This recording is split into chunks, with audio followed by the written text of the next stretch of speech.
students, now in this part I'll be telling you about the oxidation number concept. As I told you earlier also, but that this is the important key funda in this chapter of which JEE always asks questions. So this part you have to learn very sincerely, listen to me very sincerely, whatever I will write here, how do I calculate oxidation number, all things I will tell you in this part. Let's start it.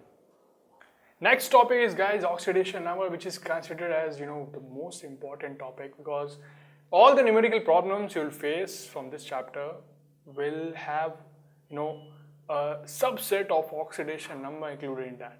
So this is very important. You have to understand how to calculate oxidation number, what are various fixed oxidation number of some elements, okay, like that. So what is actually oxidation number? It is also known as oxidation state, and it indicates a degree of oxidation, means how much it can lose the electron of any atom in a chemical compound, okay. How much it can lose the electron, that is decided by the oxidation number. So conceptually it is what? Any number which may be positive, 0 or negative. Any number which is a hypothetical charge. This thing is very important. Hypothetical charge that atom should have if all the bonds are 100% ionic with no covalent compound. Okay, means totally it is plus minus, nothing else, nothing covalent, nothing sharing between. Then what is the charge it will get? That is your oxidation number. So there is never exactly true, and this is never exactly true for what? Real bonds, okay, because we consider it as an ionic thing. So now next thing is, how do we determine the oxidation number? So to determine the oxidation number, we just do this thing, that sum of whatever will be the sum, okay, of sum of the different oxidation state of atoms of that compound, that is equal to the overall charge of that ion or molecule. Suppose I have to find the oxidation state of hydrogen in, say, H2O, then what I will do, let's suppose I don't know it, so let it be X. So in H2O what will happen? This is for 2 atoms of hydrogen, 2X, plus oxygen, the oxidation state of oxygen is -2, okay, because it can gain 2 electrons. So this equals 0, and we find that X is equal to 1. So hydrogen got what? +1 oxidation state here, +1 oxidation state, okay. Again, second example, if I want to find nitrogen NH4 plus, then let's assume that nitrogen be X. So what will happen? X plus 4 into 1 plus, that is equal to here +1, because I am having positive charge over here. You can see I'm having a positive charge over here. So that's why right now I will not make it to the 0, I will make it as a +1. Okay, so X plus 4 is equal to 1, so X is equal to -3, so nitrogen got -3. Similarly, in S2O3 negative, if I want to find for sulfur, then again you have to assume it as X and calculate it as 2X plus oxygen. You all know that -2, so 3 into -2 is equal to total -2 charge. So from here X is equal to +2. So sulfur oxidation state in H2O3 2 negative is your +2. Now see this example, guys.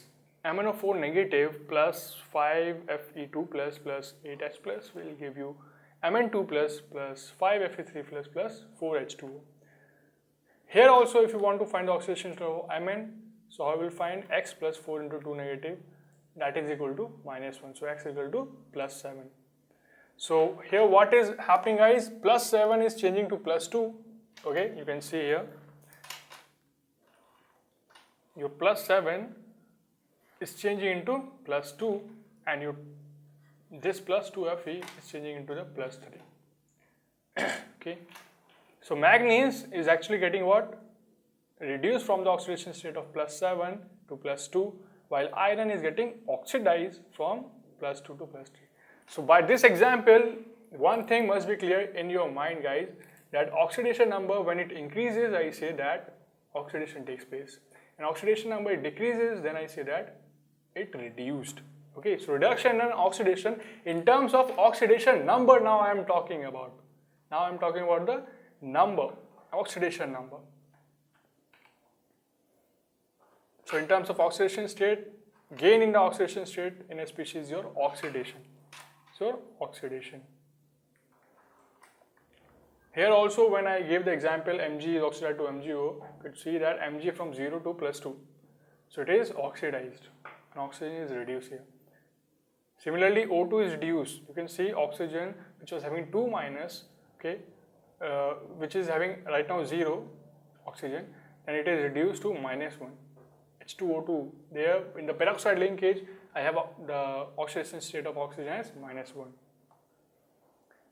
So oxidation states, they are always written in as +X or -X, never just X, okay? You have to define what is the sign.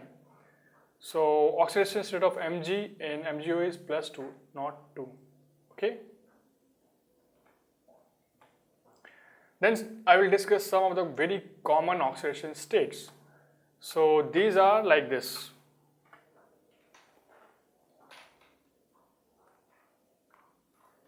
You can see any element, if you take out any element, okay, like FeO2, S8, a molecule, it is not having any charge over it. So that's why it will be 0. The oxidation state will be 0.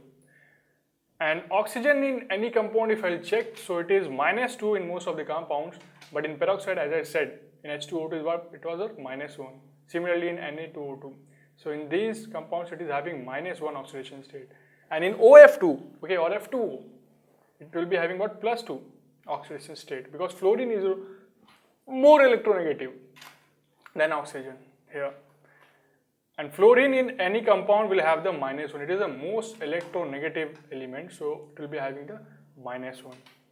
Then hydrogen +1, except the metal hydrides where I have NaH, so they are mostly what, electropositive in nature, so they will have the +1 charge, and this will be having the -1 charge. Then halogens, if I talk about chlorine, bromine, iodine, so they all have what, -1, okay? And they have positive oxidation state as well if they are bonded to the more electronegative element, like ClO negative if I write. So here I'll be having chlorine oxidation state as +1, and ClO3 negative, here I'll be having chlorine oxidation state as +5. Okay, so so this you have to take care while assigning the oxidation states, that where is the probability of most electronegative, most electropositive elements and all. So this you have to take care, because then only you can well balance the chemical reaction, well balance the redox chemical reaction, which I will be discussing in the further slides. Okay. If you have any doubts in this chapter, you can log on to www.askIITians.com. There you can go to our discussion board and you can post your question by choosing your category. You have to select your category and you can post your question here. We experts at Ask IITians will answer to your question or doubts within 24 to 48 hours. So students, in this part, I told you about how do I calculate oxidation number, what is actually my oxidation number, okay. For calculation also I saw 2-3 more examples, also I gave you some questions also. Now, what is the application of oxidation number in balancing the redox reaction? Because your redox reactions are not only balanced depending upon the number of atoms, they are balanced upon the number of charge as well. So your oxidation number plays a role there. That we will see in the next part. So stay tuned with me for that.